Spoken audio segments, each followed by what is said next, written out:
Okay, all right. Hello, and welcome to my presentation on the entire history of Pokemon regarding EV and IV training.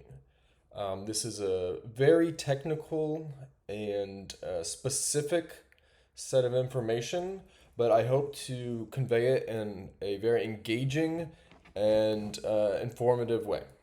So, a little bit about me. My name, I will go by Rex for this video. My favorite Pokemon game is Emerald. I have played every single Pokemon game from Pokemon Red version all the way back in the 90s through the current Scarlet and Violets. My favorite version is Pokemon Emerald. My favorite Pokemon is Squirtle. And my favorite trainer is, I guess technically her name is May from the Pokemon Emerald Gen 3 version. All right, so before we get into the technical nitty gritty of EV and IVs, it's important to preface and level set with this slide. Pokemon ultimately is about having fun. It's about going out there into the wild, catching your favorite Pokemon, bonding with them, growing with your team, and maybe learning a little bit more about yourself. That being said, as nice and insightful as those dreams are to be the very best that ever was, the technicality of how to get there, you can really find yourself in the weeds or the quote, tall grass. So I would like to quote Dan Dreiberg, who is a character from the Watchmen graphic novel, and he says, "Is it possible that while fastidiously calibrating the span of its wings or the length of its tarsus, we somehow lose sight of its poetry?" And he is referring to owls. He has based his superhero persona on owls, but he also writes for an informational magazine about owls. And the point of what he's trying to say is you don't want to lose the very magic that made you passionate about something in the first place. When we were all 5 and 6 watching the TV show Pokemon or playing our very first version, we were not thinking about the technicalities that the developers went into when they were making this game. All we did, we simply turned our Game Boys on and we were playing the game and we were lost in our imagination. And so, try not to lose that as we get into this. So, a bit of foundational knowledge. This presentation is going to assume that you know nothing about Pokemon. You could be blind about the entire franchise and walk away knowing just as much as the same person who won the Pokemon Championship. So, from the very start, what are Pokemon types? Pokemon are these magical creatures that you walk around, you catch them in Pokeballs, and all of them have different types. Like Squirtle here, my favorite Pokemon. He is a water type Pokemon. And with water type, he typically learns water type moves, like Hydro Pump here. And it's important to note that if a Pokemon uses the same move type as its true type, it gets what's called a same type attack bonus, or stab for short. Now this gives that move 1.5 times damage because it has a type matching. So, there are Pokemon types and there are move types. Those are the two important things you should know from this slide. Now, Squirtle's a water type, but there are all different other kinds of Pokemon.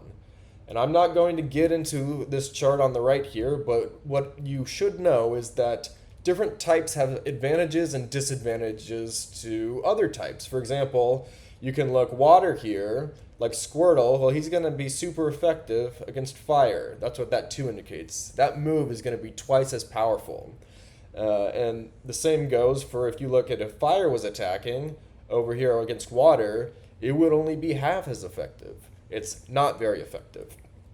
So, just important foundational knowledge to have in your brain as we go through this. There are Pokemon, they have types, and when they attack, their moves also have types. Some of those are advantageous, and some of them are not advantageous. So, your Pokemon with its type also has stats, or its statistics. These are the different numbers attributed to statistics that determine how powerful it is in different areas. So hit points, you'll see up here, Pikachu here has 44 hit points. That's how much damage it can take. If it gets to 0, then Pikachu faints and he can no longer fight. Now, its attack indicates how much its physical attacking power will do, and that is countered against its defense power. So an attacking Pokemon, it will be paralleled up against the defending Pokemon's defense. Now, in Generation 1, these next stats were combined into one singular stat called Special. But since that was really just Generation 1, we're going to just already from the get-go break apart that there is a Special Attack and Special Defense. All you need to know for now is that Special Attack and Special Defense are the same function as Attack and Defense. It's just for different moves. The best way to explain this is Attack, it's more physical moves, like that Pokemon is tackling its opponent, and it's defending with its raw strength. Special Attack would be Pikachu uses a Thunder Attack. It's a bit more magical than just tackling it outright. And that Special Defense indicates how well the Pokemon is able to defend from Pikachu's more mana-based special attack. We'll get into this more as we go. And speed is how fast your Pokemon can move. It's very simple. Whatever your opponent's speed is, you look at the two numbers, and whichever of the two has the highest number, that Pokemon will attack first. Alright, so those are Pokemon stats. Alright, now we're going to get into IVs and EVs, which were two terms you may have heard on the title slide of this presentation. IVs are not an IV that you may get in your arm at the doctor. No, it is a hidden stat that determines a Pokemon's potential. Think of this as your Pokemon's DNA. All throughout the games, except for Generations 1 and 2, but for the sake of this slide, Pokemon are assigned an invisible number from 0 to 31. You will not typically see this number, but all you need to know is that 0 means it's weaker in this one area, and all the way up to 31, which means it's the most powerful it could be. So for every stat that would see here, attack, defense, special attack, special defense, speed, over here there's an invisible number that we do not see that can go from 0 to 31. And that will indicate how well that Pokemon is able to grow with that associated stat. Alright, and we'll get into all of this more throughout the slides from generation to generation. So EVs are not this cute little Pokemon here, Eevee, from Generation 1. EVs are hidden stats gained through battle experience. Think of this as your Pokemon working out. So, we have Sandshrew and Pikachu here training at the gym. They're working on their EVs, or their effort values. Think of it as Arnold pumping in the gym. He's really farming for those attack or defense EVs. And in total, a Pokemon's EV pool, we'll call it, is 510 points. But there is a limit to 252 of those points per stat. So if we go back here, each one of these, across your time playing Pokemon, will have different EV points attributed to them, at a max of 252 points per each of these stats, up until it reaches the maximum aggregate pool of 510. I know some of this might seem confusing now, but I promise it's just good to know this foundational knowledge as we get into it, just so it's in the back of your mind. But this will become evidentially clear as we progress. So, why does all of this matter? EVs, IVs, Pokemon stats, Pokemon's types, I don't care. I just want to get in there, I want to have fun, I want to play Pokemon. Well, there is, of course, the casual players, and that's the majority of Pokemon players. They really just want to go, and they want to have fun, collect gym badges, catch their favorite Pokemon. And I love that. That's wholesome. And that is not a wrong way to play the game. In fact, that's probably a happier way to play the game, because you don't have to think about these technical nuances. However, that being said, there is a competitive Pokemon battle scene in both the real world and the post-in-game glory. So over here on the left, we have the 2008 Pokemon video game showdown. Of course, these are not from 2008. These players here are using their 3DSs, which was probably 2014 or later. But there are real e-tournament gaming showdowns with Pokemon battlers fighting each other. But over here, we see the Battle Tower from Pokemon Platinum, and that is an in-game tournament that requires this foundational knowledge that we'll be talking about. So there will be, quote, weak Pokemon and strong Pokemon. We have this weak, poor Charizard here, and this strong Charizard looking to be the best that ever was. There is not a true weak or true strong Pokemon. Yeah, the numbers might tell you that this Charizard on the right is going to be vastly stronger than this Charizard on the left.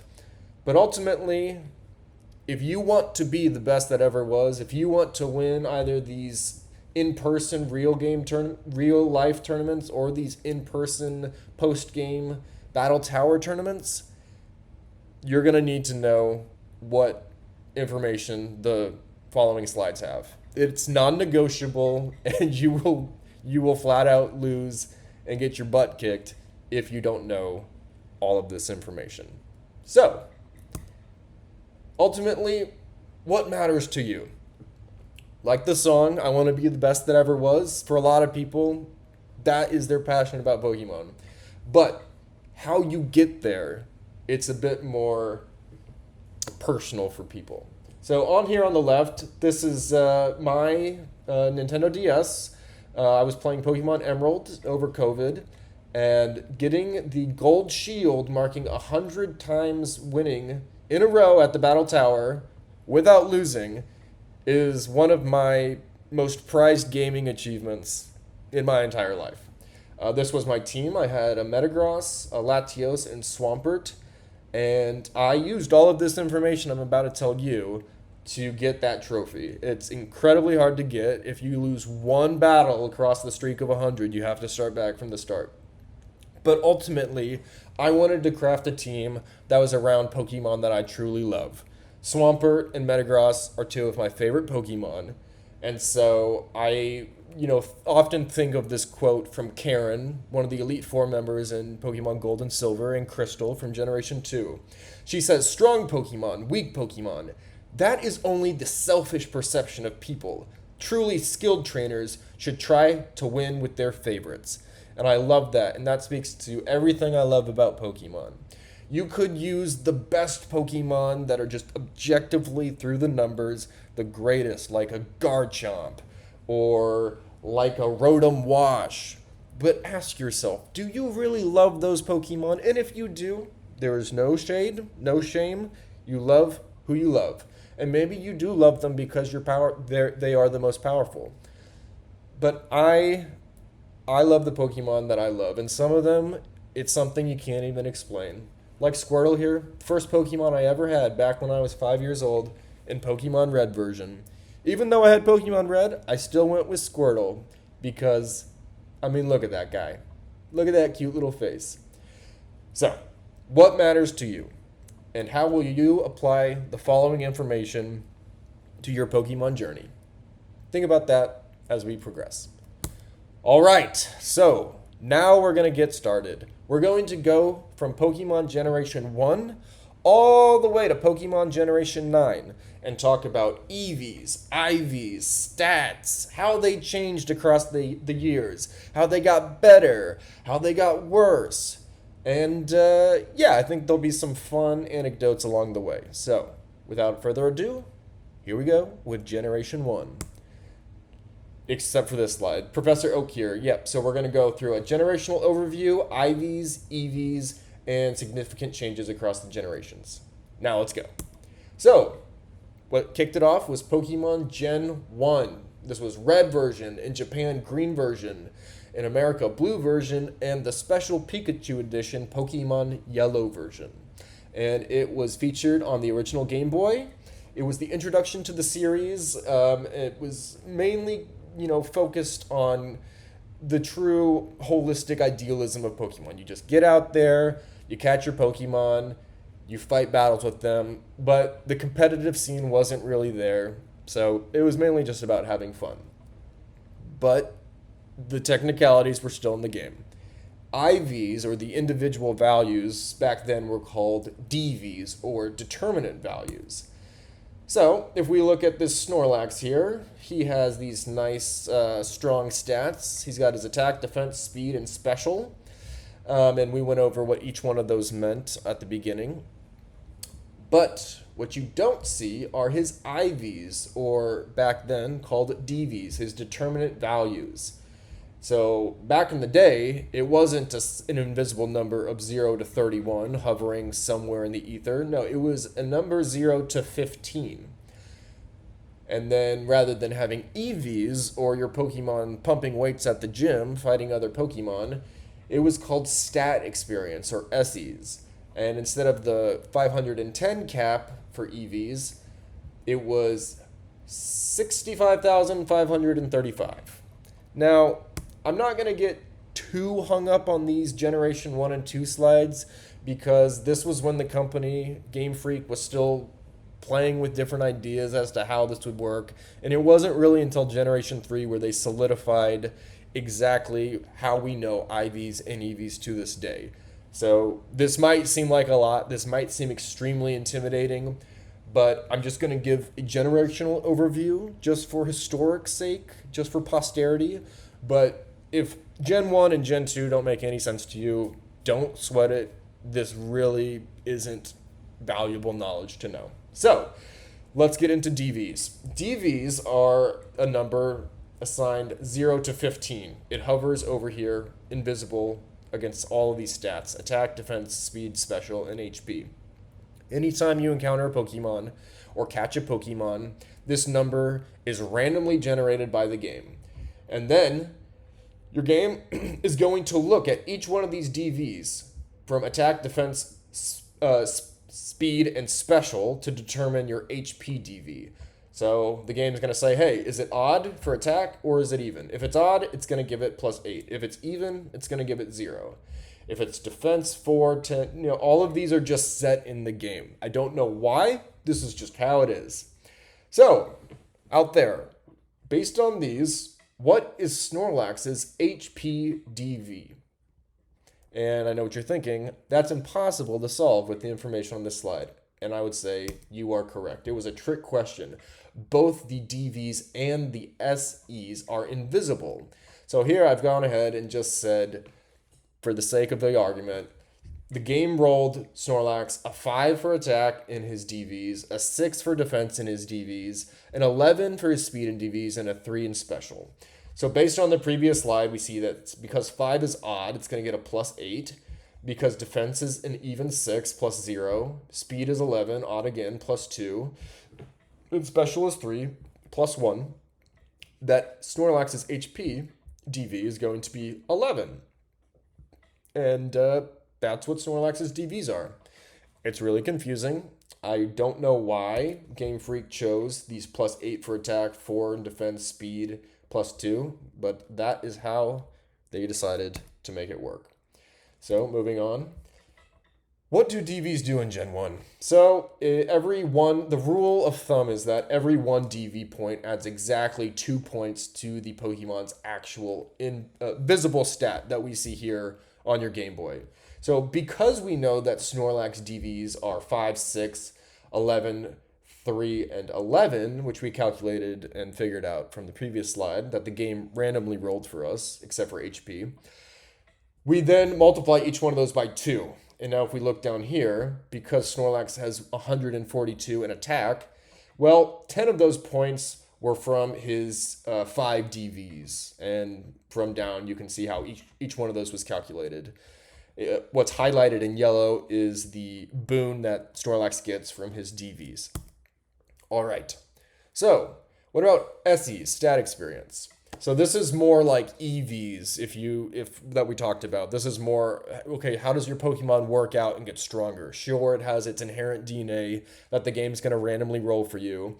But what about it's just going out there in the wild fighting Pokemon? How does that work in the mechanics of Pokemon Generation 1? So, every 256 SE is equal to 1 stat point. Every stat can have a maximum of 65,635 SEs, or maximum of plus 63 stat points per stat. Again, don't get hung up on this. I'm just telling you this to document it for historic sake. So basically, how you get SEs is you get SEs exactly equal to the base stat of the Pokemon that you just defeated. Except unless you're playing a real person who can tell you what those stats are, you're never going to see or know what the stats are of the Pokemon that you're fighting in the wild. The game just flat out isn't going to tell you that. But for the sake of the argument, let's see this in action. Alright, so your Snorlax encountered a Squirtle in the wild, which is equally impossible because the only way you can find Squirtle in Gen 1 is if Professor Oak gives you one. But I guess let's say, hey, maybe your rival has Squirtle, and you started with a Snorlax. So there in the Pallet Town laboratory, you're going to fight Blue or Gary's Squirtle with your Snorlax. So your Snorlax beats Gary or Blue Squirtle. So if we look here at this knowledge that is completely hypothetical, you would never see an opponent's stats, therefore you'd never know how many SEs you'd get per battle. Because Squirtle has 12 attack, you get 12 SEs out of the maximum 65,635. And we could go all the way down through every stat and see how much you'd get. Now remember, it takes 256 SEs to get just one plus to each visible stat point for a maximum of plus 63 per stat. So as you can see, you'd have to defeat a lot of Squirtles. Alright, so yeah, you could defeat Pokemon in battle, and if you defeat enough of them, you could get that nice 63 bonus per stat in Generation 1, or you could make your way over to the Celadon department store and buy some vitamins. So each vitamin that you give your Pokemon gives 2,560 of the total 65,535 maximum per stat. And as you can see here, each vitamin corresponds with a specific stat. So for example, protein goes with attack, iron goes with defense. It's important to note that in Gen 1, both special defense and special attack were just one stat called special. Game Freak later found that this was a very, quote, broken mechanic. It was very overpowered, and so later they split it up. But back in Gen 1, it was just a calcium that upgraded the special stat. So zinc did not appear until Gen 2. So in Gen 1, you could give your Pokemon a maximum of 10 of these vitamins per stat. So it was a maximum of 60 vitamins you could give in total, 10 for each stat. And this would give you a total of 25,600 SEs, or 40% of the total pool to max out that SE for that 63 point boon per stat. This was really just a time saver, and the in-game monetary value of each vitamin, they made them pretty expensive. So, you had to pay for the time savers if you wanted it. And then as you can see here, an exact breakdown as to what each vitamin will give your Pokemon regarding their SE per stat. All right, moving on.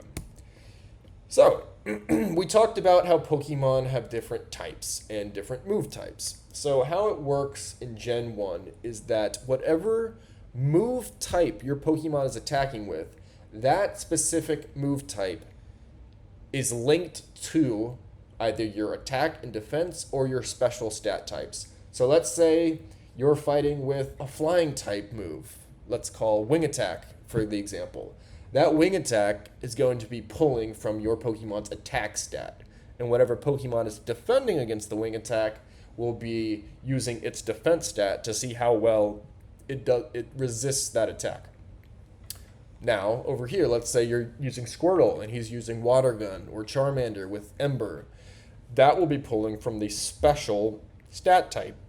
And just like the defense stat, the defending Pokemon will be utilizing its special stat type to see how well it defends against Water Gun or Ember.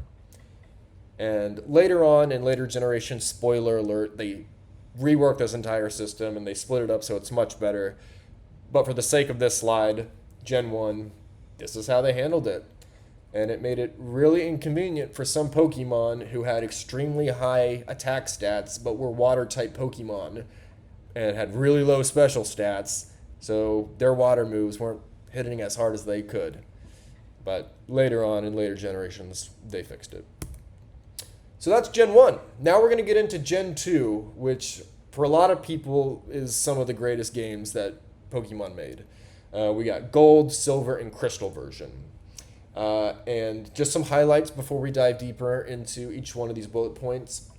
Uh, Previously in Gen 1, as I referred to, the special stat was just both their special attack and special defense. It was grouped into one number.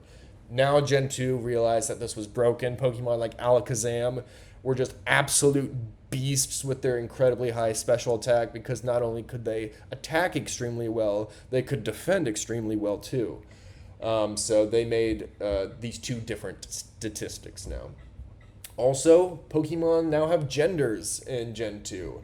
So we have both male and female Pokemon. There are also some genderless Pokemon. We'll get into that later on. And there's also breeding was introduced. You could breed your Pokemon and they could hatch eggs. So a lot of exciting additions into Pokemon Gen 2. One of them being that it was on the new Game Boy Color. So a lot of bright visuals, nice colors. Really, really great time to be a kid. All right, so Gen 2, what changed and what didn't change? What didn't change was that IVs, as we've come to know them, the individual values, back then they were still called DVs, and those DVs, just like in Gen 1, they were still randomized. This isn't new information, and it still had that rule that one DV equaled plus 2 points to the actual visible stat that you would see on your Game Boy. And then the SEs or the EVs, how hard your Pokemon works out and how it gets stronger through its efforts. That was the exact same calculation as Gen 1. You'd go out there in the wild, you'd defeat a Pokemon, that Pokemon's stats would then pool into your total SE pool of the 65,000 or whatever. All right, so what did change? Well, as previously said, the special stat is split into special attack and special defense. Now there are shiny Pokemon, and they have their own nice mechanic regarding IVs, and their genders had an influence on IVs, and breeding had an influence on IVs. So let's get into it. Gen 2, DVs. Yep, you can see here, this is just a visual as to what I've already said. So the special attack stat in Gen 1, it was just this special. So Squirtle, his 12, that determined how much his water-based attacks would do, and also how well he would defend against special typing attacks. And then in special defense stat, as you can see in Gen 2, we now have two. We have the special attack and special defense. And as the name implies, special attack is how powerful Ho-Oh's fire-based attacks, for example, or psychic-based attacks would be, and special defense would be how well he can defend against it. All right. So, moving on. We have two new types in Pokemon Gen 2. We have the Steel type, here seen by Steelix, and the Dark type with Umbreon.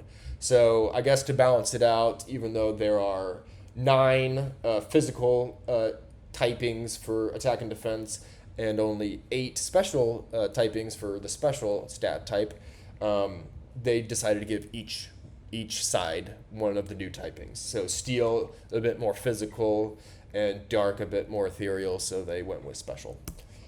All right, we also have shiny Pokemon. I'm sure if you're in the Pokemon community or you've heard people talk about shiny hunting, I've got to look for those shiny Pokemon. Some of the most iconic ones are the in-game red Gyarados from Pokemon Gold, Silver, and Crystal. Every game will have one of these. It's part of the story. And as a kid, it was very cool to see, oh my gosh, there's a red Gyarados, and seeing it shine and sparkle and make a pretty sound. Huge dopamine release, which is why the shiny hunters chase it with such passion. Well, of course that dopamine is going to be released because it's a 1 in over 8,000% chance that Pokemon are shiny. And there's ways to lower this ratio, but that really has nothing to do with the EVs or IVs, which this entire presentation is grounded on. But in Gen 2, the mechanic is very simple. If a Pokemon is shiny, its defense DV, it's going to be 10 out of the potential 15. Speed's going to be 10 out of 15. Special's going to be 10 out of 15. And attack? Nope. Attack's not going to be 10 out of 15. It's going to be 2, 3, 6, 7, 10, 11, 14, or 15. I don't know why. That's just how they did it. And then you're thinking, wow, shiny Pokemon are really good. They are.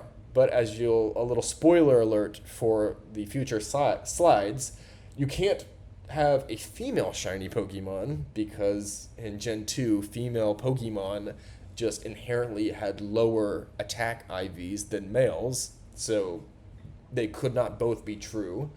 And you can't have a perfect shiny Pokemon. You couldn't have a Pokemon that has a 15 out of 15 defense because the game's going to lock you at a 10 out of 15 defense. Ultimately, all of this is pointless because there's really no way you could ever find out what this invisible number was in Gen 2. Now, in modern times, there are ways to reverse engineer and work backwards and get into the weeds of it. But what's the point? What's the point? Just go in and have fun. But it's important to know that this stuff was there. So, Pokemon have new genders now. You got Miltank here. She's a beautiful cow Pokemon. And everybody remembers the third gym leader, Whitney's Miltank, with its rollout and attract strategy. That was absolutely terrifying as a kid. So Miltank, they can only be female. And then Tauros, the male cow or ram Pokemon, they can only be male. It's just an interesting little flavor that the Pokemon people at Game Freak injected into the games starting in Gen 2. And then there's Pokemon like Magnemite or Staryu. They don't have genders. They're genderless. He's just a little metal ball guy, and he's really cute. I love Magnemite. Well, as far as the mechanics go regarding this, the higher attack DVs are given to males, and the lower attack DVs are given to females. That's just how it is. So, getting into breeding. So, once you get to about Goldenrod City, it's after the second gym in Gold, Silver, and Crystal, you will stumble upon this place called the Daycare. What is this? Well, you can leave 2 Pokemon with the Daycare couple, and they will raise them for you. And if they're both male and female and they're compatible, they can have an egg. I don't know how it got there, but somehow it did. And then you'll have this nice egg in your party, and it'll move around, and sometimes it'll get close to hatching, and then it'll hatch. You'll have a new baby Pokemon. Well, that baby, it can inherit stats from its parents. So, starting in Gen 3 onward, the mechanics of breeding got a bit more grounded. But back in Gen 2, the defense DV was automatically passed. The special, 50% was passed. It was a 50% chance it was also passed, or it was a 50% chance it would be plus or minus a value of 8. I don't know why. Attack and speed, they were just randomized. And the HP was then calculated, as we talked about in Gen 1, from those new stats. But if the parents had this invisible defense DV and the same special DV, then they are impotent and they cannot breed. I don't know why. And honestly, none of this matters. But it's important to know just to document for historic sake. Ultimately, all of this was pointless. There are tools online that you could use, like this calculator here, to figure out what are my Pokemon's DVs. I want to know how strong my Ho-Oh is. I want to figure out how strong my Lugia is. But it doesn't matter. What are you going to do? Replay the entire game and get all the way to Lugia and Ho-Oh and re-roll until you get the best one? Why? Save that for Gen 3, 4, 5, 6, 7, 8, 9. Alright, so if you want, now's a good time for a bathroom break. That first part covered the foundational knowledge, the mechanics for Gen 1 and Gen 2, which are a bit old and archaic. So if you would like, pause the video now and take a quick bathroom break, and then we'll get into Gen 3, which is when things really start to heat up. Alright, we're back. So let's get into Generation 3. So Generation 3 is my personal favorite generation. This brought in Pokemon Ruby, Sapphire, Fire Red, and Leaf Green, which were remakes of Pokemon Gen 1 with red, yellow, blue, and green. And then, of course, they started, just like Gen 2 did with Pokemon Crystal, the ultimate version of Ruby and Sapphire, which was an upgraded version of Pokemon Emerald, which, in my opinion, is the greatest Pokemon game. It has its mechanical flaws, I will admit that, but just aesthetically and artistically and honestly from my own nostalgia, this was peak Pokemon. So, what is new? Well, they introduced natures. They established what we know as the modern world of Pokemon IVs and EVs. No more DVs and SEs, call it what it is. They're individual values and effort values. There was updates to breeding, which were much needed from Gen 2. There are new items that help you control how powerful your Pokemon's EVs or IVs are. And there's the new mysterious Pokerus status type, and we'll get into all of that. So, what didn't change and what did change? What did not change is that all the attack move types were still linked to either physical or special based on that move's typing. So, while fire, water, grass, electric, ice, psychic, dark, and dragon were linked to the special attack stat and the corresponding defending special defense stat, while the physical typings, looks like we got normal, fighting, rock, ground, flying, bug, poison, steel, and ghost were linked to the attacking and corresponding defense stats. And you can see that in figure 1 here. But what did change? Well, basically the entire kitchen sink. We got EVs and IVs. They were completely reworked from the ground up. They removed that gender and shining had implications on IVs. That was a bit silly. And then Pokemon natures were added. Very exciting natures. So let's get into those natures. As you can see on the right here, you have all the possible natures that your Pokemon may have. So let's look at, oh wow, lucky, this guy got a shiny Mudkip. Wow, how lucky for you, Nathan. Well, his Mudkip is relaxed, which means that it has a very high defense stat and a lower speed stat, which is, ironically, the exact nature that my Swampert had on my historic 100 streak Battle Tower run. So, who can tell me, based on this chart, what stats are increased and decreased for this Mudkip? Well, I just already gave it away. He's going to have higher defense by 10% and higher speed, or lower speed, by 10% after EV and IV calculation. All you need to know is this stat's going to be higher, this stat's going to be a little lower by 10%. Moving on.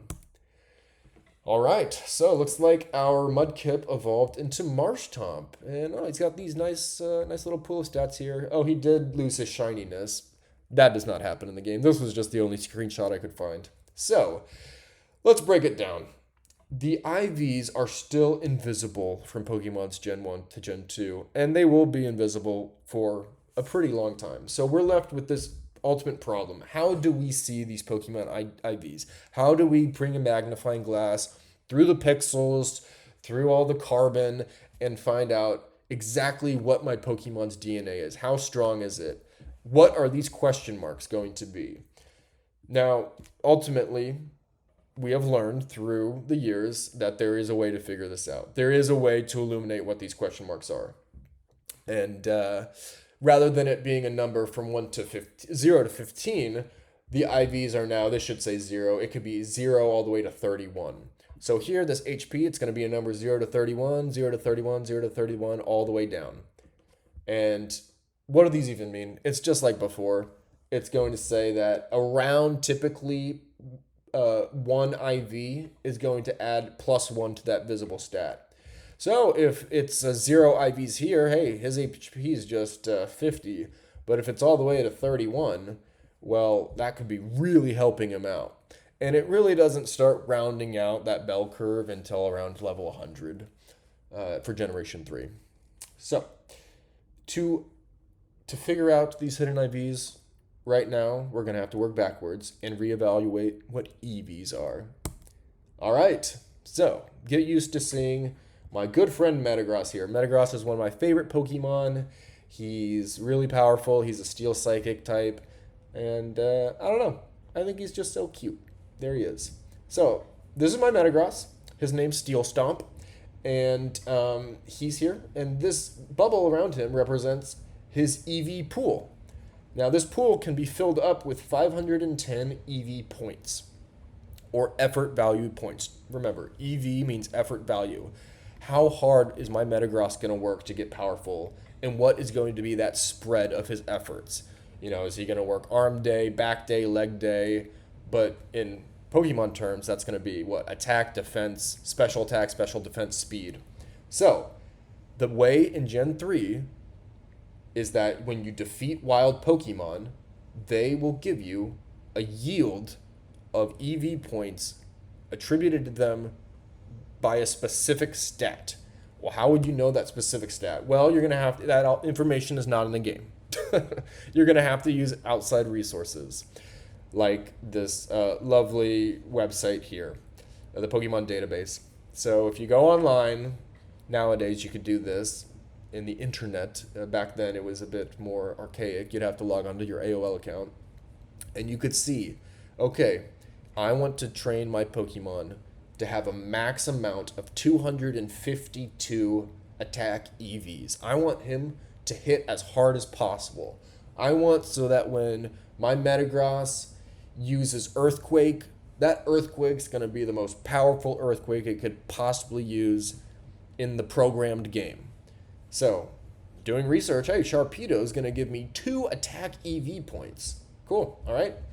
Let's see it in action. Metagross defeats the Sharpedo. Boop. He gets 2 attack EV points. That's simple. Okay. Well, you're going to have to defeat 126 Sharpedos to max that out. Wow, that seems like a lot. Well, it sure is. Okay, so yeah, I maxed out my attack, but he needs to be a little faster, Speed's really important. I want to make sure that he's at least got some competitive edge and maybe being faster than some slower Pokemon. So 130, that sounds like a good number. Well, okay, well, what Pokemon gives me a EV yield for speed? Oh, Zigzagoon gives me 1. Bop, you got to defeat 130 Zigzagoons out in the wild. Well, that's a lot. Not as much as, it's more than the amount of Sharpedos I had to defeat. Because Sharpedo, see, he gave me 2. So it was 2 times 126 to get that 252. But, Zigzagoon, he only gives me 1. So I have to defeat 130 of him. Well, I still got some points left over here. I'm only at 382 out of 510. So, you know what? I think he should have a bit more survivability. I want him to have a bit more HP. So, this is great. Whismur, 100% encounter rate in the tunnel. Let me go find him. So, yep, you got to defeat 128 Whismurs. And look at that. Now we're at 510 out of 510 potential EVs. So my Metagross's EV pool is filled. He's as strong as he can possibly be regarding EVs. All right. Now that we know his EVs, we're going to work forward now. Well, how are we going to figure out his IVs? Well, that's the invisible figure, remember? So we're going to have to go to this website. All right, so we got, let's see here. I'm typing in, this is Serebii. Serebii is amazing. It is basically the Bible of Pokemon. Whoever made Serebii.net, A+. I'm going to look up Metagross. There's Metagross. Cool. All right, and then let's see. What nature does he have? Oh, he's got an adamant nature. That's good. He's got a really strong attack. That's what we were going for our Metagross. So let's look. Oh, adamant right there. I'm going to leave characteristic blank. That doesn't really matter. We're in Gen 3. Characteristics didn't show up until Gen 4. But let's see here. Okay, so what stats does he have? Well, he's got 330 HP. All right. He's got 405 attack. Okay. He's got 296 defense. Cool. He's got 193 special attack. All right. He's got 216 special defense. And his speed, he's at 202. All right. Now, underneath all these, you see here where it says EVs. Well, we're going to put in exactly how many we know we trained. And we counted this because we tallied it down. The game is not going to keep track of these. You have to, what I would do, I'd literally get a notepad and a pen and paper, and I would tally every single time I'd get this, so I wouldn't go over this number. But for if you're maxing it out, it's gonna cap at 252 regardless. But it was good to tally it just so you weren't doing it blindly into infinity. So, right, HP, he had 128, attack 252, and then speed was 130. All right, then we're gonna go down here and click this little button. Oh wait, we gotta say that he's level 100, and let's calculate him. Level cannot be 0. That's right. He's level 100. Calculate him. All right. So looky here. He's got 28 out of 31 HP. That's pretty good. Perfect attack. 31 out of 31 attack. 31 out of 31 defense. 20 out of 31 special attack. That's okay. He's not going to be using special attacking moves. And 31 out of 31 special defense. And a speed 21 out of 31. So pretty good. And Serebi does a nice job saying, okay, that's pretty good. So yeah, this Metagross, he's looking all right. So that is how you would do it back in the day. You would really have to get in there and uncover those invisible IVs. But there was a way to do it in game in Pokemon Emerald.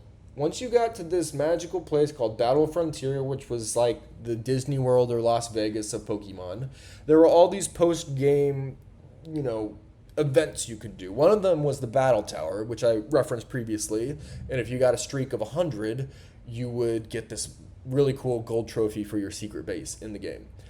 Well, there was this old man. He used to be a really powerful Pokemon trainer himself, and he has a keen eyesight, and he can tell you how good your Pokemon's DNA is, or basically what their IVs are, what their individual values are. But he didn't just outright tell you. No, he just would say these quotes. He would say things like, this one overall I would describe as being of average ability. That would just mean the IV was 0 to 90. Okay, but then you're like, and this, on this top one, this was a sum of all the IVs. So 31 across, 39 times 6. That's the max. So the max would be 186. But then he would start by saying that. He'd tell you their overall potential, the aggregate of all their IVs summed together. But then he would say, incidentally, he'd tell you their best IV. Incidentally, the best aspect of it, I would say, is attack. It's flawless, a thing of perfection. That's how I'd call it. So down here you'd look, and you would have to have this either in the strategy guide or look it up online and translate. Okay, if he says it's flawless, a thing of perfection, wow, that means it's got a 31. Its attack, my Metagross, its attack is the best it could possibly be. But we say it's soft because, you'd get here. Let's say if he said that stat is outstanding, well, it's like, okay, it's 26, 27, 28, 29, 30. Which is it? You wouldn't really know. But you would know it's not perfect. So it gave you a little insight. So now let's get into the breeding updates. So this is a pretty big slide, and rightfully so. Breeding is a crucial part of, hatching the most powerful Pokemon you can. It's going to be a lot of hatching. You're going to have to hatch tons and tons of different eggs in order for your parents to transfer some of their IVs to their new baby. So the way it worked was that 3 of the 6 IVs from both parents, so this technically should say 3 of the 12 IVs, 6 from the father and 6 from the mother, would transfer to the baby. And this was completely randomized. There was really, it was a very difficult science to try and, finagle, okay, well, I think this one's perfect, or this, it was a nightmare. This was an absolute nightmare. So you were just hatching, tons of eggs and going into Serebi, running the formula, and saying, okay, well, this one's perfect. Let me breed it with another different Pokemon that has a perfect one. So eventually you would find a way to combine different randomized spreads of IVs to hopefully get your egg to hatch with all of them being perfect. And because you were hatching so many eggs, I'm talking hundreds of eggs, you would have Pokemon like Slugma here, whose ability is Flame Body or Magma Armor, that would cut the time it took to hatch eggs by half. Huge time saver. And but the best way to do this was if you had one Ditto. Ditto is a special magical Pokemon. Ditto can transform into any Pokemon. Ditto is also a genderless Pokemon, so it can transform into a male or female and breed with any Pokemon. So if you have a Ditto that has perfect stats, perfect IVs, I should say, you're going to have a really strong chance that this Ditto's IVs are going to transfer across any other species of Pokemon that you breed it with. And I know what you're thinking. This Ditto, it gets around, and those jokes have been made all over the place in the Pokemon lore. So thank you for your services, Mr. Ditto or Mrs. Ditto. So that's Ditto. There's also this item called an Everstone, and starting in Pokemon Emerald version, if a parent was holding an Everstone, it had a 50% chance to pass along its nature. And this was really helpful because in order to be competitive, you had to have a nature that supported your Pokemon's strengths. And, the natures, some abilities would go up, some stats would go up, some stats would go down. You really had to coordinate which stat was worth going down so that a stat that would be useful would go up. And a fun fact is that our cute little Pokemon Skitty here and Wailord, well, they could breed and they could make an egg. They were both in the field egg group. So the more you know. All right. So there were also some new items introduced in Generation 3. We had some updates to vitamins. We had berries were introduced in Gen 2, but really, as far as their influence on EVs and IVs go, really just EVs. That started in Generation 3. We were introduced to the Macho Brace, as well as the Effort Ribbon. So let's get into each one of these. So vitamins, as you remember, you could buy them at the Celadon department store, and they would give you 2,560 of that 65,535 maximum per stat. So you could give a Pokemon 10 of those per stat and get roughly 40% of their SEs covered. Welp, in Gens 3 to 8, that has all been completely revamped. So rather than giving you the outdated SEs that no longer exist, you could still give them a max 10 per stat, but it would just give them 10 EVs. So you could get 100 of your EVs taken care of by just feeding them these supplements. And these two down here, PP Up and PP Max, they just increased how many times you could use a move called their power points. They had no effect on EVs whatsoever. All right, so let's see this in action. All right, we got my Metagross Steel Stomp there. And, let's just pretend like he has... look at that. He's got 4 HP. I forgot to take that away. So that should say 104. But I gave him 10 proteins. So now he's going to have 100 attack added to his EV pool. Pretty self-explanatory. All right, so now we're getting into berries. So berries were a really cool addition in Gen 2, starting in Gen 2, but, more fully realized in Gen 3. You could plant berries, you could water berries, and there were tons and tons and tons of different berries. I mean, look at how many berries we got here. But the only berries you need to worry about as far as competitive Pokemon battling regarding EVs were these ones here. The Pomag, Kelpsy, Qualot, Hondu, Greppa, and Tomato Berry. Looks like this nice berry lady is giving our player a tomato berry on that day. And so let's see what each one of them does. They all correspond to a specific stat, and they lower them. Well, why would I want to lower my EVs? Well, that's a great question. So let's say me and my Steel Stomp, we had a great time playing Pokemon Emerald. I hatched him as a little Beldum that I got from an egg, even though the only way you can get Beldum is from Steven's house at the end of the game. But let's just say, for the sake of this example, I played through the whole game with Beldum, and he evolved into Metagross. Wow, well, look at this spread of his EVs. Okay, he's got some in special attack. Remember what we said earlier, he doesn't really need special attack. He's going to primarily be a physical attacker. And he's got, this is fine, I guess. He's got some in a little bit of everything. He's kind of like a master of all. Well, you know what they say, if you're a master of all, you're a master of none. So, I mean, look at that. He even got his nice little effort ribbon.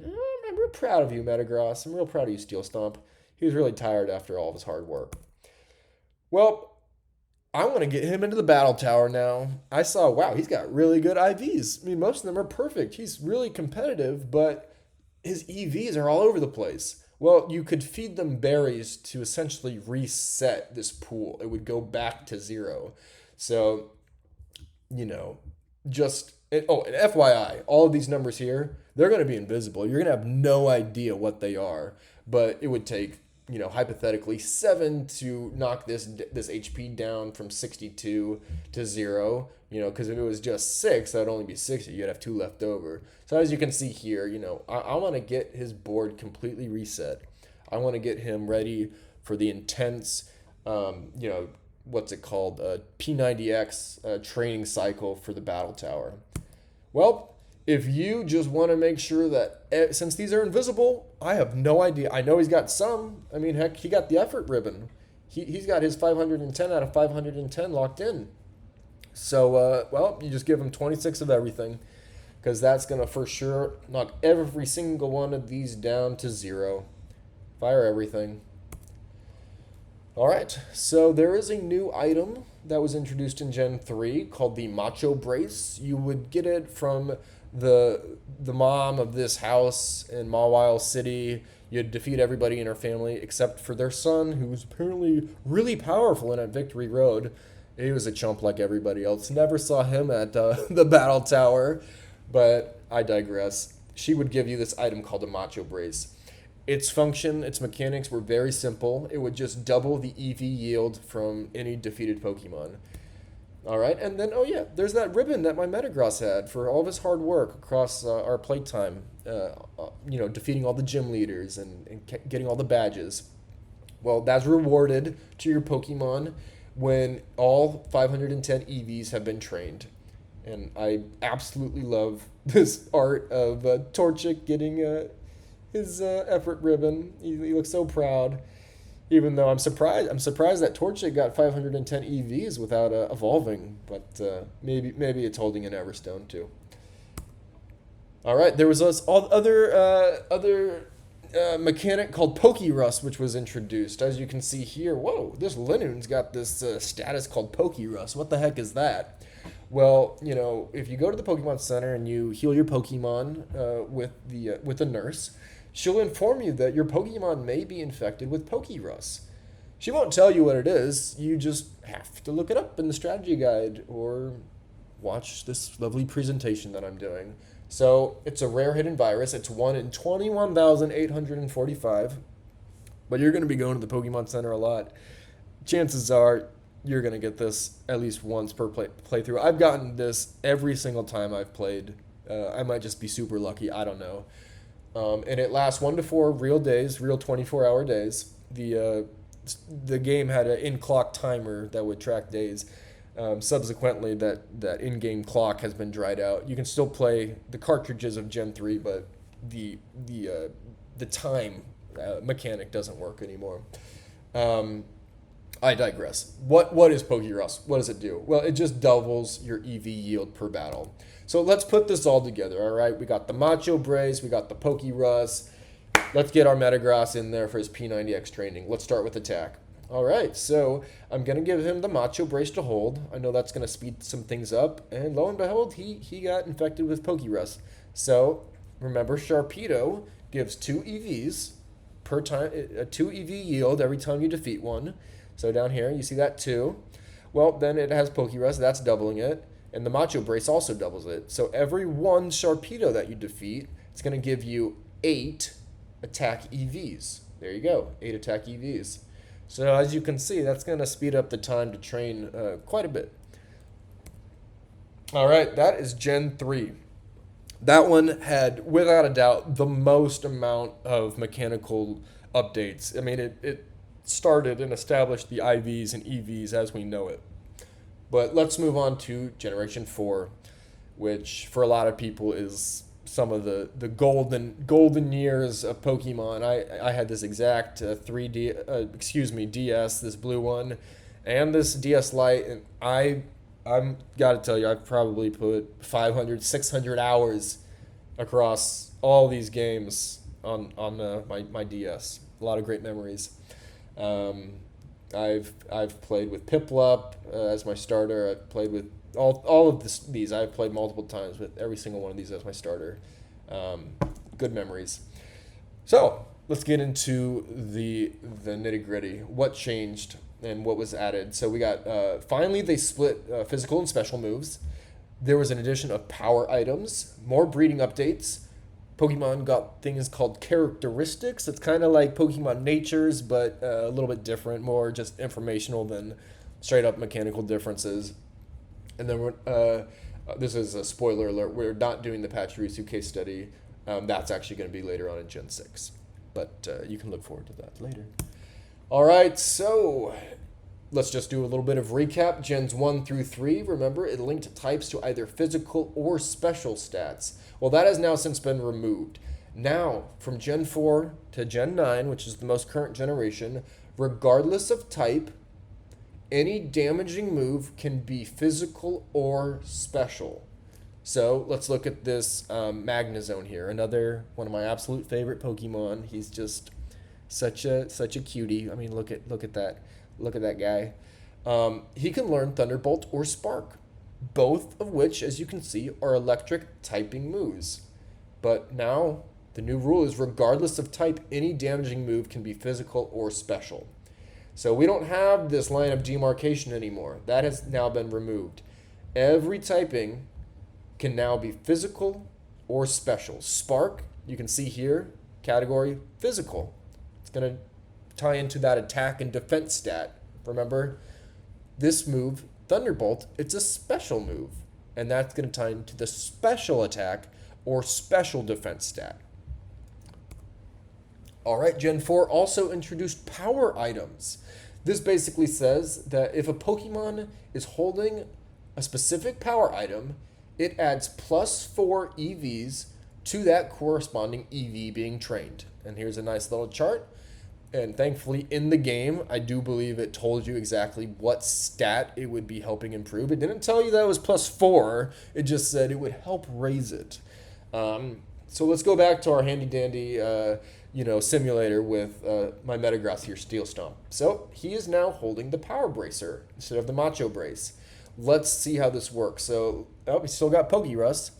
I guess it's still in that 4-day window. So because Sharpedo's got that 2, well, we add that to the new 4 given by the Power Bracer. So now that's 6 times the 1 Sharpedo we just defeated. We only defeated 1 times 2 for the Pokerus. So that's going to be 6 times 2. He's getting 12 for 1 defeated Sharpedo. So that's going to make it even faster. All right, there were also breeding updates. So not only do power items, increase how quickly the EVs can grow, they also have an influence on what IVs are passed by a parent. So let's look at Torterra here. Torterra is going to be holding the Power Bracer when it's at the new daycare, when it's going to be breeding with Ditto. Oh, and look at that. Ditto is holding an Everstone. So another addition, or continuation from Emerald, I should say, is that, remember, whenever a parent is holding an Everstone, there's a 50% chance to pass along its nature. So let's break this down. All right. Through all of the methods we've talked about previously, using Cerebi or using the in-game checker, I was able to find out, hey, my Torterra, luckily, randomly, has a 31 out of 31 attack IV. That is awesome. Okay, well, its other IVs aren't great, but I have this Ditto who also has really good IVs.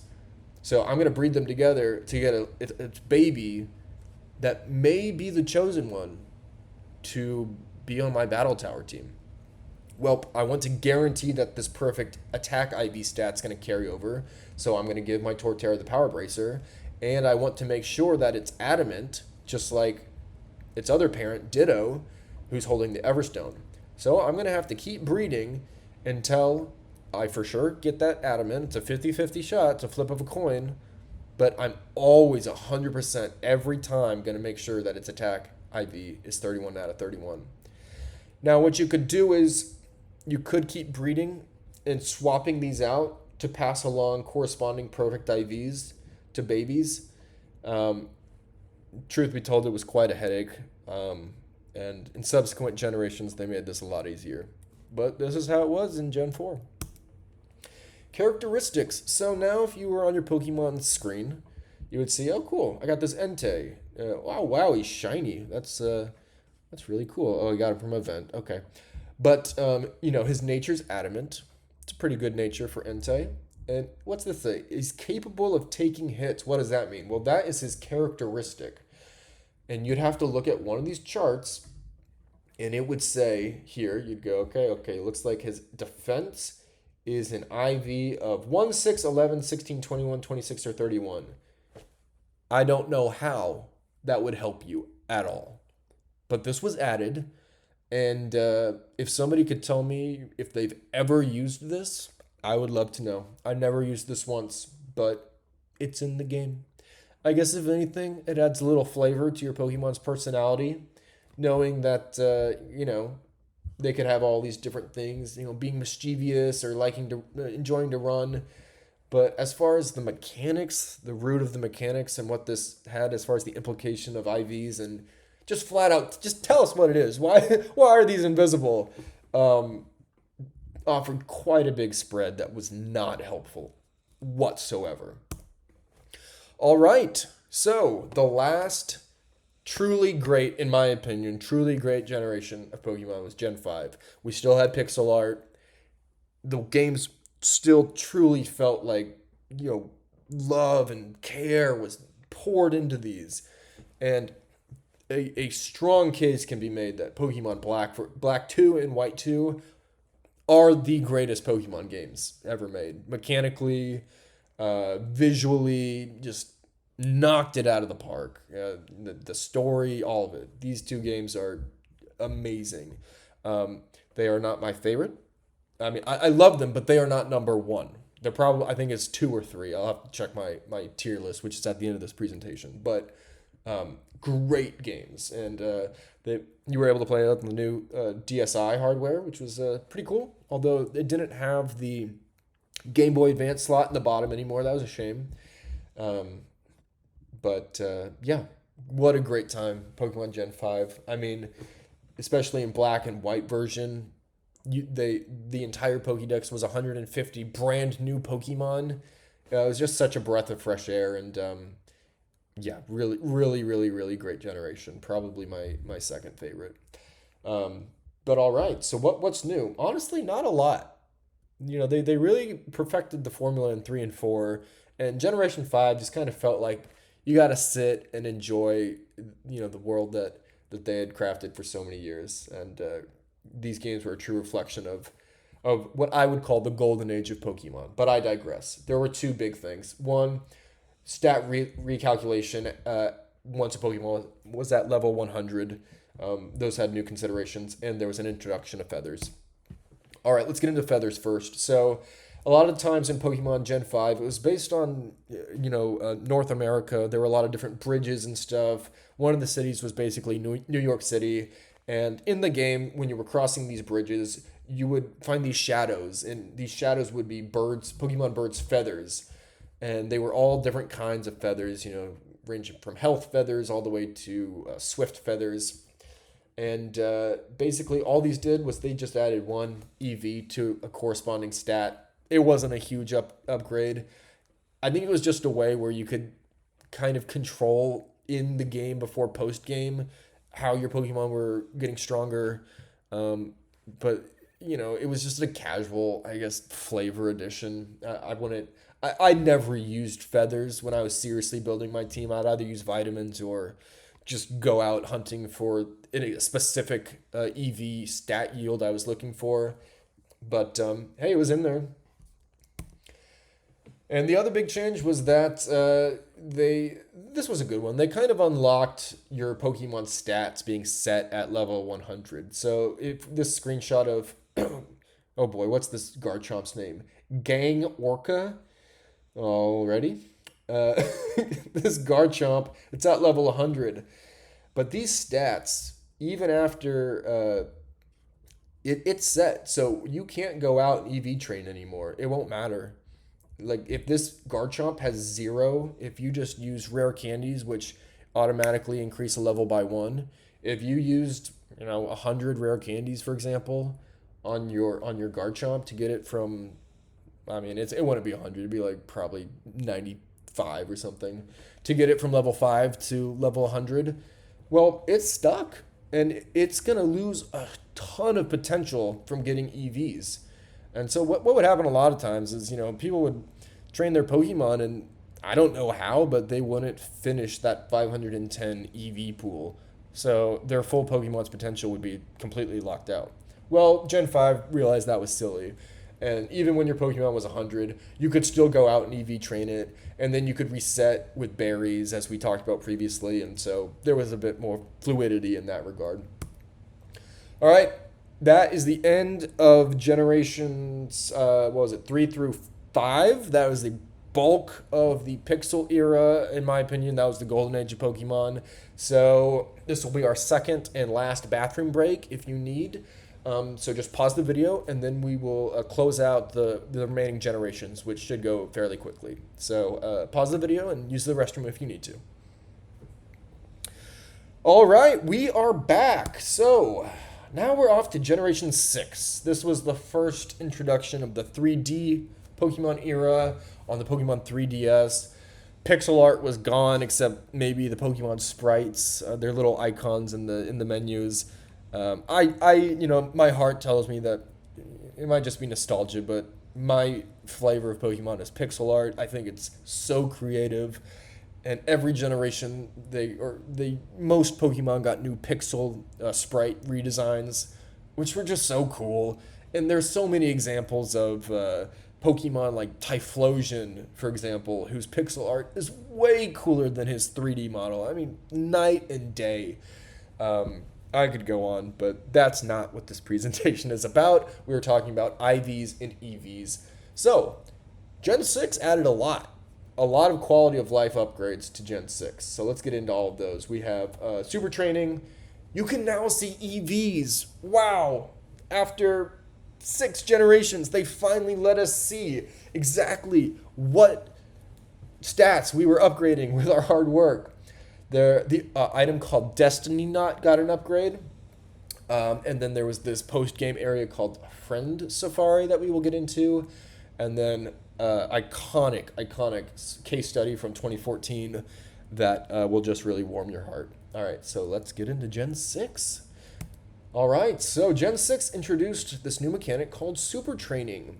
Super Training was a bit twofold. This first slide is going to talk about the first half of that coin, so to speak. But basically, it was this soccer mini game utilizing the touchscreen where you could, down here, choose different stats and simulate using your Pokemon to kick soccer balls at a giant balloon Pokemon to level up their EVs. So in layman's terms, there was 3 different levels of increasing difficulty that would give you, proportional yields and EVs for the stat you were training. So for example, like this is the super training level 1. If you were to click on the attack one, you would do this mini game and shoot balloons off, and you would just get 4 EVs in attack. In that total 252 maximum pool for that stat. It was still 510 total overall for the a Pokemon's full pool. The other side of it were these like punching bag things that were also on the touch screen, and basically throughout walking in the game you would randomly see, I got these bags, and it would tell you, you got a HP bag, or you got a medium defense bag. And these were really cool because they're themed after different Pokemon lines. This is themed after the Marill line. This one is I believe it's the Machop, all the way to Machamp line. This is Aggron, Chandelure. I don't actually know what that one is. Somebody please tell me. And then this is the Zubat, Golbat, Crobat line. Crobat's one of the fastest Pokemon. So what you would do is you would drag one of these from your inventory onto this speed bag here, and you just tap like crazy. Go tap tap tap tap tap tap tap tap tap tap tap tap tap, and then eventually it would swing around, and it would down here tell you, hey, you got plus 12 EVs, and then this little yellow bar would go down further to 12. To It would go down by 12 or up by 12. And so what the reality of this looks like is you had a lot more control over your EVs. Now, they were still invisible. I don't see any numbers here. I just see a yellow bar going up to special attack. What is that at, 210, 250? And there was really no way to know, except if it was maxed out, this would sparkle. You would see sparkles at the special attack. So that's nice. They would at least tell you it was maxed out. But if, like we talked about previously with my Metagross, he had a crazy spread. He was the master of all, so he was the master of none. You really had no way of knowing exactly how many points were allocated to each stat. So they introduced this thing called the reset bag. So rather than having to use berries to, 27 berries or whatever it was to completely reset your Pokemon, you would just slap this reset bag on, tap it, and all of the EVs would go back to 0. And when you did that, it would show you minus and then a number, and you would know exactly how many EVs you would lose. So a little hack that I did is I would save the game, I would use the reset bag, and I would have my Pokemon's EVs all reset. I would see the exact number minus, let's say, 85 in special attack, and I would record that to know exactly how many they were if I wanted to get a range of EVs that weren't necessarily maxed out, but I wanted it in a specific sweet spot. Anyways, I digress. That's what I did. And then this muscle icon here, that indicates that your Pokemon's EVs are fully maxed out. So it's got that 510 out of 510 EVs. And shout out to Melodic. I absolutely love this Pokemon. I think it's one of the coolest designed Pokemon. It starts off as Feebas, this unfortunate looking derpy fish, and just absolute beautiful Pokemon, Milotic. Love that Pokemon. All right, so there was some upgrades to the Everstone. Previously, it was a flip of a coin if your Pokemon's nature would pass in breeding to its baby. That was now upgraded to 100%. They listened. People said, that's dumb. Why are you making this 50-50? Just let us have something. So they said, okay, fine. Now, every time you breed with an adamant ditto, if it's holding its Everstone, 100% chance that nature is going to get passed down. But now, there's also the Destiny Knot, which is also an item you can give your Pokemon to hold. So let's take this Tyrantrum, for example. He's going to be holding this Destiny Knot, and it's going to pass down 5 random IVs from the parents to the baby, both parents, even though one Pokemon's holding it. So now, rather than 3, that was upgraded to 5. And it sounds like a little, but it was a lot. It was a very big deal. All right, there was also this new post-game area called the Friends Safari, and it was in this Kilaude City place.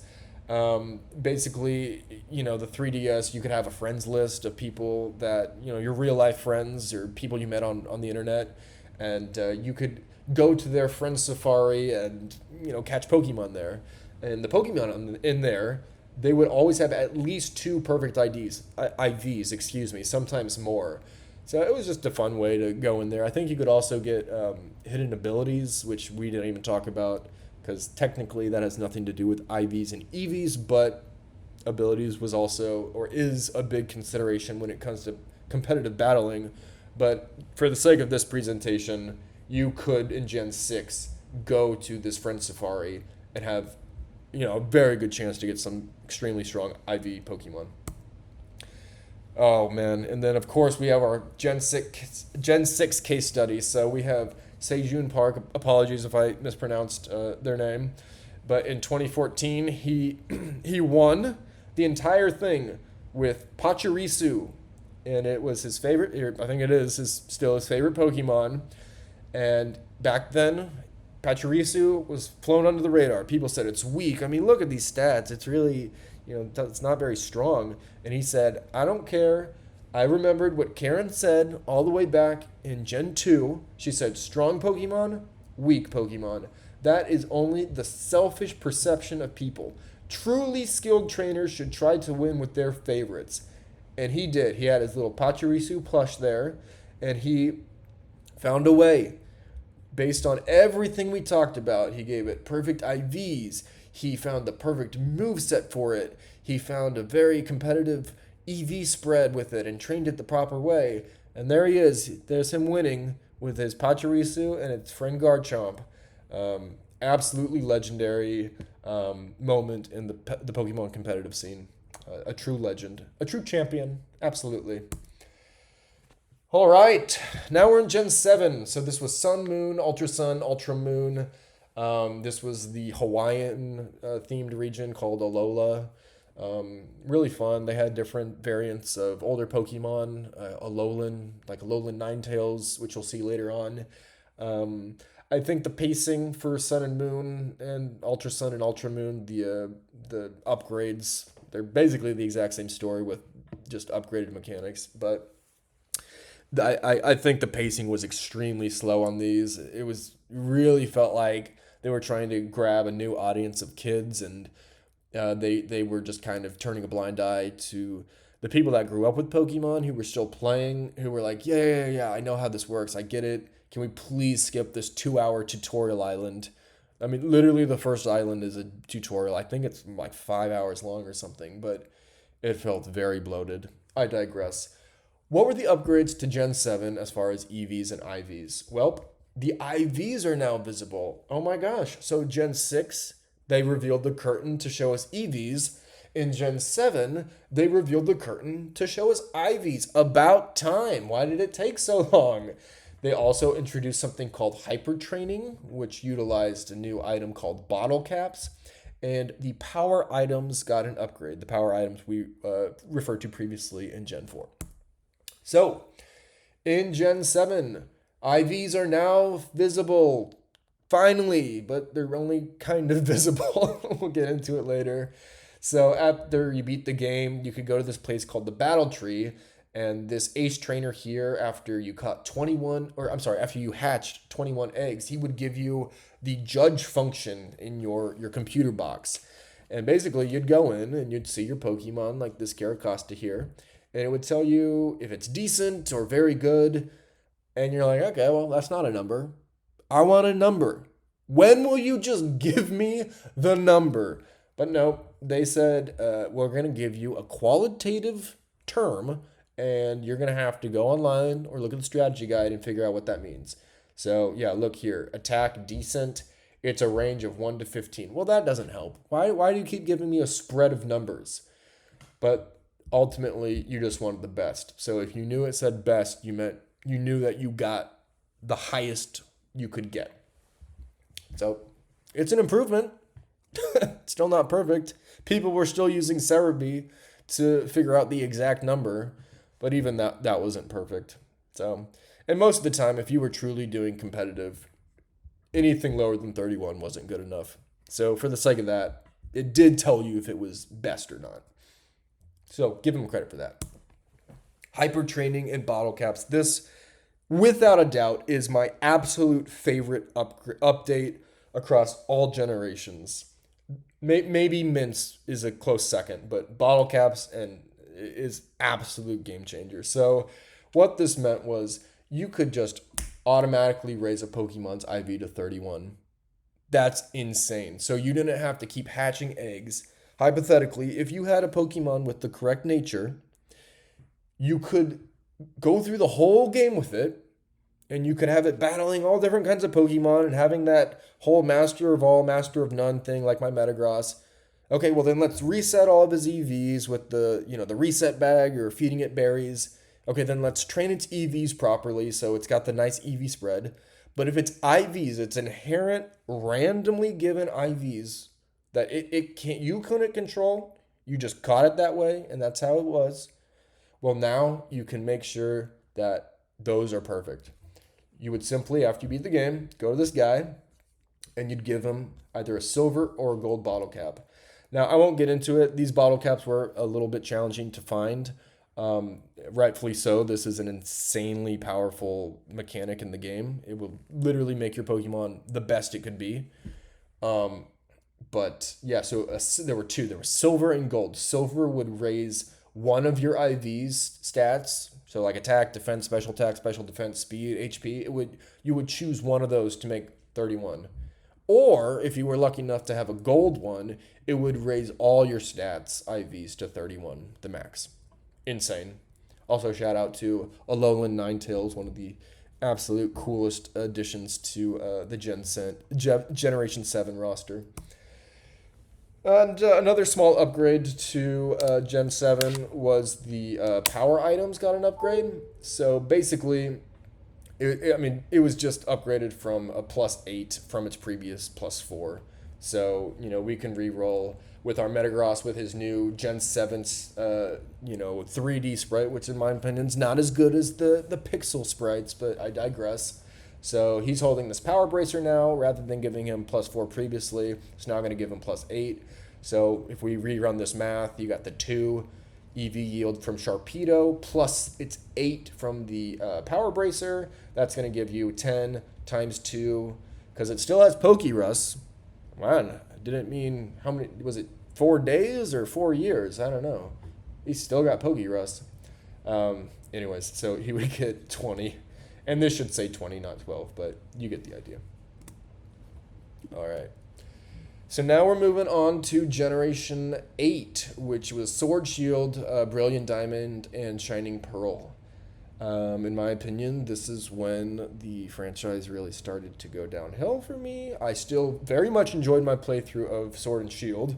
However, Brilliant Diamond and Shining Pearl, I just don't know why you would play these instead of playing the original Diamond, Pearl, or Platinum. They were worse in every way.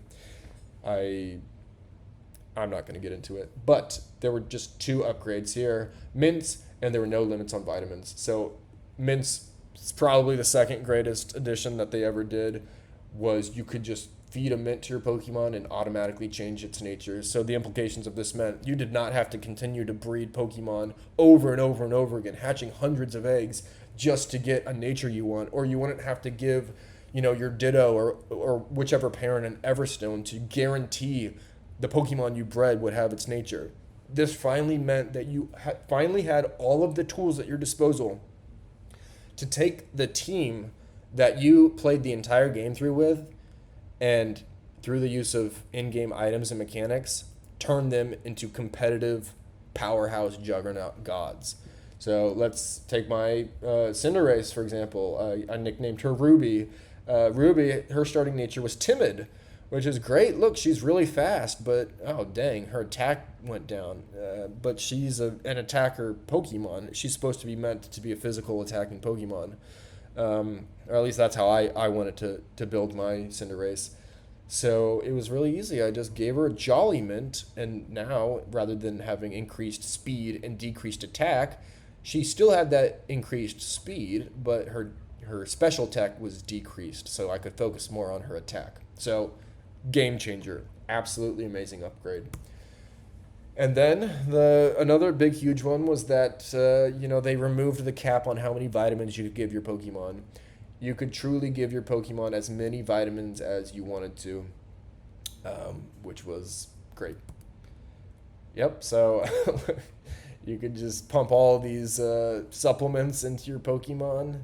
You could just straight up give it 26 protein, and then it would cap out at that 252, and then boom, your attack EV is maxed out. So what may have taken 2 or 3, 4 hours in Gen 4, Gen 5, even Gen 6 with the super training, now literally took a minute.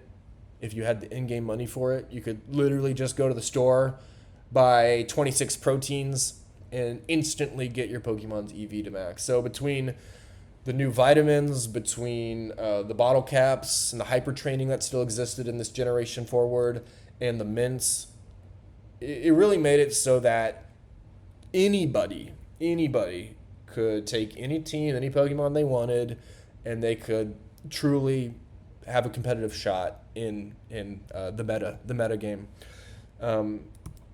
And then, we had Scarlet and Violet come out. Without a doubt, this is my least favorite generation. I feel like this was not a finished game, and the world had no personality. There were no build. It just, I'm sorry. I'm sorry if I'm speaking poorly of your favorite Pokemon game, but this one really was not it for me. But the only changes to this was that they reduced the level for hyper training from 100 to 50, so you could give your Pokemon a bottle cap to maximize its IVs starting at level 50 rather than 100. And mints were available in the main game. Previously, they had been walled off after you beat the Elite Four and became the champion, but now you could get them as you were playing the game. So that was cool. You could, kind of start competitively crafting your team as you were playing it. I did like that. And there was this new item called the Fresh Start Mochi, which basically functioned the same as the Reset Bag from Gen 6, where it would just instantly clear all of your EVs instantly, which is nice. So, mechanically, I can't complain about these. What I do complain about is just the gameplay and the art style and other things. But regarding EVs and IVs, they were good upgrades. And now next is next year in 2027 we got Pokemon Generation 10 coming out with the new starters.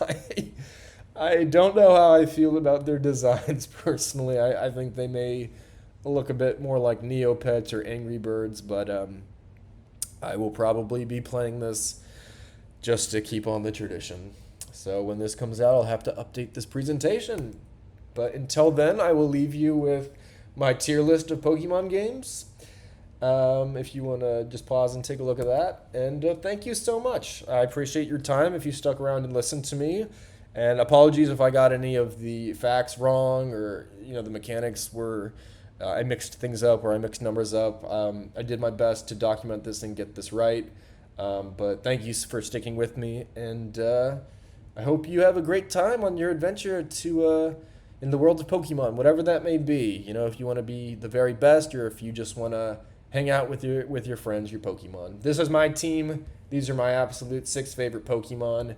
We got Hydreigon, Blastoise, Metagross, Toxapex, Swampert, and Pelipper. So thank you all so much, and ta-ta.